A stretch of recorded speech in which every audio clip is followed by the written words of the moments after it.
అర్జునుడి యొక్క రథచక్రం భూమిలో దిగబడిపోవడం అవతల సరిగ్గా నిలబడడానికి లేదు.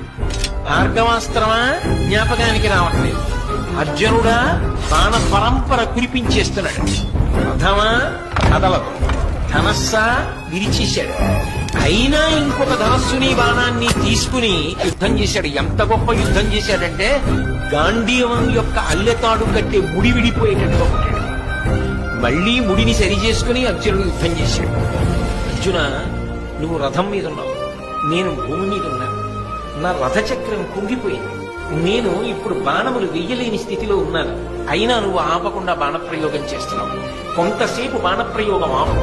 నీకో గోవిందుడికో భయపడి నేను ఈ మాట చెప్పట్లేదు, ధర్మం చెప్పాలి కాబట్టి చెప్తున్నా. అంటే కృష్ణ పరమాత్మ అన్నాడు, అబ్బా ఇప్పుడు ధర్మం జ్ఞాపకానికి వచ్చిందా?